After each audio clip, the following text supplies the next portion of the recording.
Shalom, more praise to Yahweh Shemel Shah. Double lines, the apostles, GMS. This is Allah coming to the video. Still good dealing in Hebrews, the 4th chapter. When I last did the video, I ended on verse. I think the last verse I read was probably verse 4 or 5, but I ended on verse 3 if I'm not mistaken. I just went back and looked at the end of the video. So let's get right to it. Hebrews 4:3. It says, "For we which have believed do enter into rest. As he said, as I have sworn in my wrath, if they shall enter into my rest, although the works were finished from the foundation of the world." We went into that. For he spake in a certain place of the seventh day on this wise, and the Most High did rest from the seventh day from all his works. Once again, not rest as if he was weary, but he rested, he ceased from his labors. And in this place again, that they shall enter into my rest. And this rest that we're seeking to enter into is the kingdom of heaven, which is the rest of our labors. Which the labors that we're doing is this labor of love, the works of Yahweh Shemel Shah, teaching the word, waking up the elect of the children of Israel, so that they may be delivered. Okay? So that we may be delivered. And the second coming of our Lord, the one the world ignorantly calls Jesus Christ, whose name is Yahweh Shah. Seeing therefore remaineth that some must enter therein, and they to whom it was first preached enter not in because of unbelief. Right? Seeing therefore it remaineth that some must enter therein. So some must enter into the rest, and they to whom it was first preached enter not in because of unbelief. So if those who was first preached, if you go back to Israel in the wilderness, if they entered not in the Lord's rest because of unbelief, seeing therefore remain that some must enter in. So if some didn't enter in, then obviously you have to have some that do enter in. Just as when you go back to the children of Israel in the wilderness, you had that wicked generation that had died out, but you still had those who entered into the Lord's rest, which was their children. So in this time, you're going to have people that's not going to enter in because of unbelief. But those, you're going to have some that enter in because of belief, which are the elect. So it's the same type of situation. Here's a word called antitype. A personal thing that represents the opposite of someone or something else. Something that is represented by a symbol. So the entering into Yahweh Shemel Shah's rest, which is the kingdom of heaven. The children of Israel entering into the rest, going into the land of Canaan, is like the antitype of the children of Israel entering into the Lord's rest, which is the kingdom of heaven. Okay? So it's represented by a symbol. It's like a symbol of what's going to happen over 1,000 years in the future. Alright? Alright, where am I? Okay. Verse 7. Again he limited a certain day, saying to David, "Today, after so long a time, it is said, today if you will hear his voice, harden not your hearts." That's in Psalms 95th chapter. You can read about that. So it says, again he limited a certain day, saying unto David. Now this certain day isn't tomorrow or this Tuesday. Ultimately, that day is that rest. That's what we're laboring for. Alright? We're going for the kingdom of heaven. But it said today, after so long a time, thousands of years in the future, as it is said, today if you will hear his voice, harden not your hearts. Just as our ancestors did thousands of years prior. So after so long a time, after all those thousands of years, the children of Israel was in the wilderness, and they hardened their hearts. If we will hear his voice, we're going to enter in. Okay? So just as thousands of years prior, the children of Israel, which is meaning so long a time, is that the children of Israel didn't harden their hearts after thousands of years prior, thousands of years in the future, if we don't harden our hearts, we're gonna enter the Lord's rest, just as the children of Israel would have if they didn't harden their hearts thousands of years prior. So just as if they didn't harden their hearts thousands of years prior, they would have entered into the rest. Not thousands of years in the future, if we don't harden our hearts, we're gonna enter the Lord's rest, which is the kingdom of heaven, which the rest at that time, with the children of Israel when it was in the wilderness, was talking about the land of Canaan. For if Yahushua had given them rest, then would he not afterward have spoken of another day? So if he would have given them rest, he wouldn't have spoken of another day, because that rest ultimately isn't the rest. That rest ultimately wasn't the true rest that the children of Israel was going to receive. See, the land of Canaan being given unto us, yeah, that was our rest in this physical world. That land, yeah. But at the same time, that wasn't ultimately the rest. That's not ultimately the rest that we're seeking. That's not the ultimate rest that the Lord has sought for us. Look at the word ultimate. That's from Cambridge Dictionary. The word ultimate, it says most extreme, more important, because either the original or final, or most extreme, more important, because either the original or final, or the best or the worst. So when I said ultimately, the rest that we received, which is the land of Canaan, that's not ultimately. When I say that, that's not ultimately the rest the Most High sought to give us. Meaning what? That wasn't the most extreme or most important, or the final or the best. Ultimately, that's the kingdom of heaven.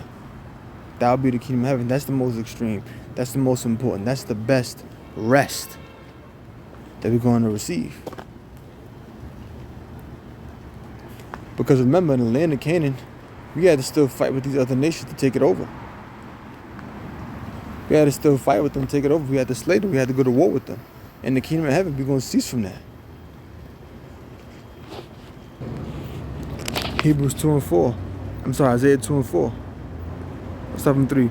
And many shall go and say, come ye, and let us go to the mountain of Yahweh Shemel Shah, to the house of the Most High of Jacob, to the house of the power of Jacob, and he will teach us of his ways, and we will walk in his paths. For out of Zion shall go forth the law and the word of Yahweh Shemel Shah from Jerusalem.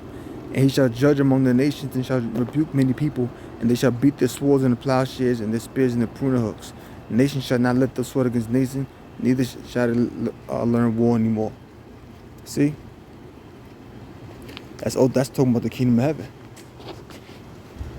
And when you go here, Deuteronomy 7 and 1, when Yahweh shall thy power shall bring thee into the land whither thou goest to possess it, and have cast out many nations before thee, the Hittites, and the Girgashites, and the Amorites, and the Canaanites, and the Perizzites, and the Hivites, and the Jebusites, 7 nations greater and mightier than thou. Because remember, these nations were established before we were. We just coming out of captivity, coming out of the wilderness. So they're already established. They're greater and mightier than us. And when Yahweh shall thy power shall deliver them before thee, thou shalt smite them and utterly destroy them. Thou shalt make no covenant with them, nor show mercy unto them. See? That's different, but that rest that we're going to get in the kingdom of heaven, there's going to be no wars. Okay? Revelation 21 and 4. And the Most High shall wipe away all tears from their eyes, and there shall be no more death, neither sorrow, nor crying, neither shall there be any more pain, for the former things are passed away. So all things we went through before is going to pass away. Even the way we lived when we was in that first rest. When we first got to that first rest, that land of Canaan. The aspect of having a war with our nation, that's going to be over. And if we do cry any tears in the kingdom, it's going to be tears of joy. That's why I had to specify no more sorrow or crying or pain. Because those are because the crying that we face in this world is synonymous with sorrow and with pain and with death. That's why I said there'll be no more death, neither sorrow nor crying, neither shall there be any more pain, for the former things have passed away.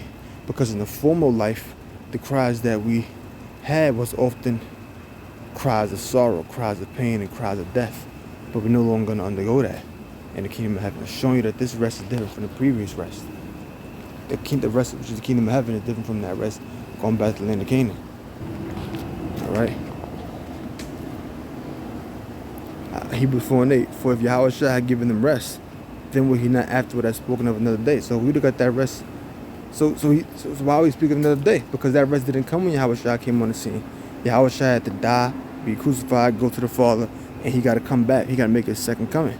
That's ultimately we're going to receive that rest. We didn't get it back then. Remember Hebrews the first chapter? Acts the first chapter. Will thou at this time restore again the kingdom of Israel? They thought that was the time, but no, it wasn't time yet. Because that's what the apostles had thought. That's why they asked him that. Are you going to do it now? So Paul's saying, if it was a time for that, it would have happened. If it was time for that, he wouldn't have said, he wouldn't have spoken of another day. If Yahushua had given the rest. If it was that time for the rest, he wouldn't have spoken of another day. They remained there for a rest to the people of the Most High. That's talking about the children of Israel, beginning with the Lord's elect. Was the elect, with the Israelites, are you so-called Negroes, Latinos, Native Americans, based upon your father's line. For he that is entered into his rest, he also has ceased from his own works, as the Most High did from his, which Yahushua had entered into that rest. Not when Yahushua had died and crucified, not when Yahushua was crucified and died, when Yahushua died and was crucified, was risen again, and then ascended back up. Because remember, when he arose, he still had work to do. He had to wake up. He had to open up the minds of the apostles, the disciples, that they would understand the scriptures, and they in turn became apostles. But when he ascended up into heaven, he went into that rest. When he was taken up in a cloud, as you read in the book of Acts. Okay? And Acts the first chapter. For he that is entered into his rest, he also has ceased from his own works, as the Most High did from his. Just as the Most High ceased from his works on the Sabbath, the seventh day, after the 6 days of creation, Yahushua ceased from his works and went up to the Father. Because remember, he had to do that work. He had to open up the minds of the disciples that they will understand the scriptures. He performed miracles when he was among them, right? Remember that? Did he perform miracles when he was among them? Yeah. Those are more works that he had to do. Let's get that real quick. Luke chapter 24, verse 44. And he said unto them, these are the words which I spake unto you, while I was yet with you, that all things must be fulfilled, which were written in the law of Moses and in the prophets and in the Psalms concerning me. Then opened he their understanding, that they might understand the scriptures.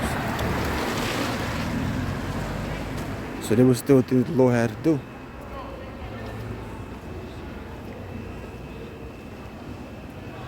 Okay?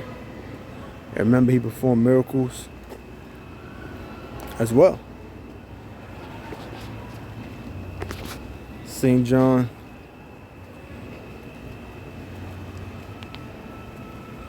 (21) verse 25. And there are also many other things which Yahushua did, the which if they should be written every one, I suppose that even the world itself could not contain the book that should be written. So Yahushua did many miracles, and he was among the disciples as well.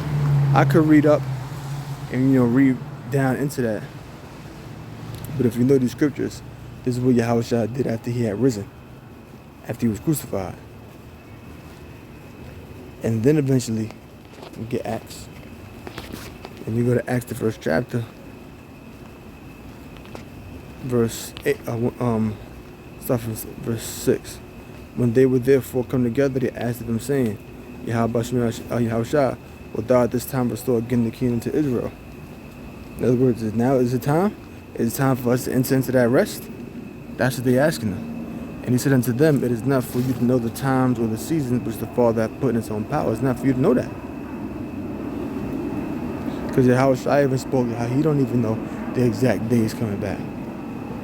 Not the angels in heaven, only his Father knows.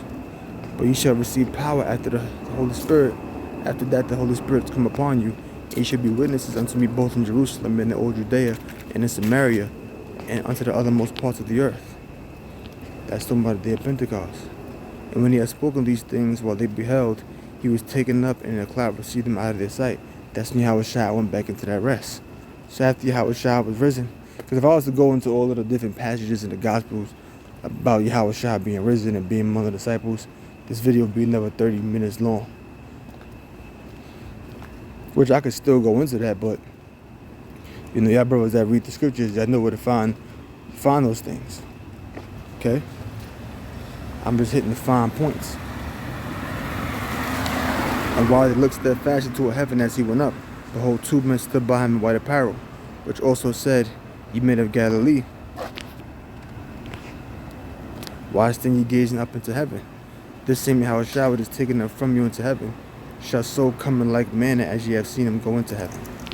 Chariot, so-called UFO. That's the cloud that took him up, that received him out of their sight.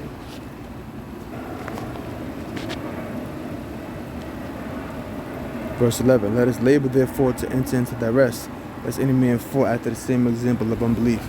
So we got to labor, do these works and labor of love so that we will enter into that rest, lest any man fall into that example of unbelief. Just as our ancestors did, which caused them to not be able to make it into the promised land. So guess what? You gotta have faith. That's ultimately what this thing is about. That's what it boils down to. Faith. No matter how many scriptures you know, it's all about faith. You know, but faith is a gift. Faith is the substance of things hoped for, the evidence of things not seen. That's in Hebrews 2:8.